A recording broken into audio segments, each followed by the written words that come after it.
All right. Hello, friends. So it has been forever. It's been a long time since I did an Ask a Bhante video, but I'm trying to get back into these things and make them a regular or at least weekly occurrence to answer maybe one question a week.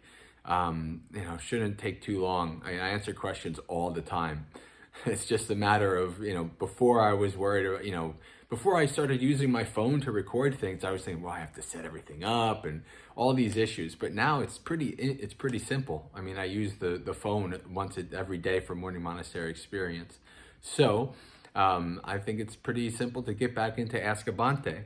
And so I have a list of questions from like the last year and a half that people have asked that I never answered. So we'll go with this. Easy one to start out. What is the daily routine of a monk? Is it true you eat once a day?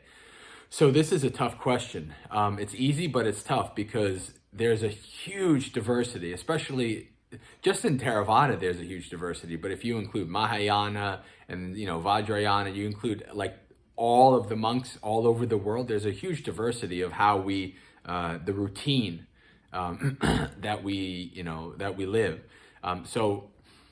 For instance, there's a huge difference in a monk who lives in a city. Right now, I'm in New York City for the next couple of weeks, right? Compared to a monk who just wakes up in the forest, right? Huge difference in terms of schedule and, in terms of their daily activities, things like that.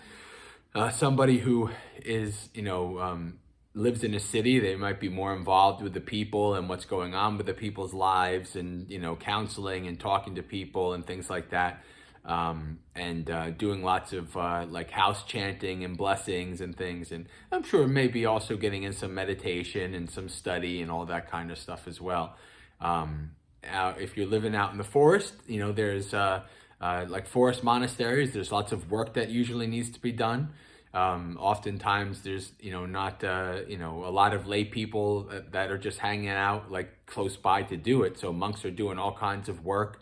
And then, also study, meditation, chanting, that not too different than the monks that are in the cities. And also, probably a bit more free time, a bit more, depends on the place. I know when I lived at Bhavana, I worked a lot, right? And I've been to other places where the monks work, and not only bhikkhu places, but bhikkhuni places where the bhikkhus and the bhikkhunis, they work a lot, right? And I've heard tell of places in like Korea where the monks meditate like 12 hours a day. I've never experienced a place like this, but I've heard that such a place exists. So I'm sure, in Buddhist countries where every place is so well supported, I'm sure that these places, lay people nearby handle everything. Then that would be a good thing. So is it true you eat once a day? So that also is a choice. There's no rule. The only rules are you don't eat past solar noon, right? You can't eat regular food past solar noon.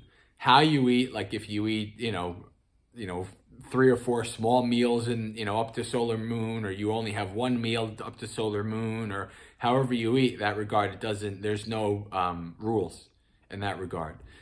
Eating once a day is what we call the Dutanga rule. It's an extra special ascetic rule that the Buddha allowed the monks to do, and also he encouraged. The Buddha said, I eat once a day and I am healthy, fit, no problems, doing well, able to strive well. So I encourage you to do that as well, right? That's something that, for me personally, I've only started, the last 2 years or so, I started fiddling with it. And in the last, couple of months, I've made it a vow that I'm only going to eat one meal a day for the rest of my life as a monk. As long, with the exception of like if I have nutrition issues or, the doctor, medical stuff, the doctor says, hey, you need to eat kind of a thing, then I'll do it. But that's a decision that I made for myself that I find actually works with me, works with my many food neuroses and defilements. So it's a good thing for me. It's maybe not a good thing for others, right? Sometimes I meet very skinny monks. Right? And even though they have 2 meals a day, they're still really skinny, right? Where me, if I had 2 meals a day and I'm not doing any physical exercise, I just bulk up. Maybe you've seen, a video of me from not even just a year ago, where I gained a lot of weight after I left Bhavana and not having any heavy work to do and eating lots of good food. I gained weight, right? So these kind of things, it's a choice, right? Each monk can decide. Same thing with like vegetarianism, right? Same thing with other Dhutanga rules, like using only 3 robes and things like that. It's a choice that monastics can take, a personal choice, if they wish. And so I guess that's pretty much, so the daily routine, I guess I'll give you an example daily routine for when I lived at Bhavana Society. So 5 p.m., wake up, meditate till 6. Was it 6 or 6:30? Yeah, meditate till 6. Then 6 to 6:30 is the morning puja, precepts, chanting, thought of the day. 6:30 to 7 was a free period. 7 was breakfast. Then after breakfast, there was, cleaning the dishes and doing, and then the rest of the morning was a work period until 11 o'clock lunch. And then basically from then after lunch, dishes. And then, and the monks did that too. I mean, if there was enough lay people to do these things, then the lay people did it. But oftentimes there wasn't. So cooking, cleaning, dishes, things like that, sometimes the monks had to do. I cleaned dishes almost every day of my 5.5 years at Bhavana. That's just how it goes. And then from 12 to 6-ish is a free period usually. And this is pretty common for guests and visitors.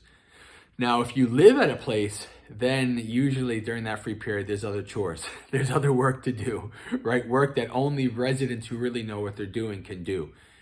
So I very rarely ever had 5 minutes, 5 hours straight of I can just do whatever I want. That just didn't work out. And then there's, there would be an evening puja, meditation, and bed. And that's fairly common from what I've experienced. That's a basic schedule from what I've experienced, at least in, among monasteries in the West. And so I guess I'll call that the end of this question. I hope I answered it as thoroughly as I can. And I forgot, it was Truthlove who asked this question. So I apologize for that. Truthlove, thank you for asking the question, and here's my answer.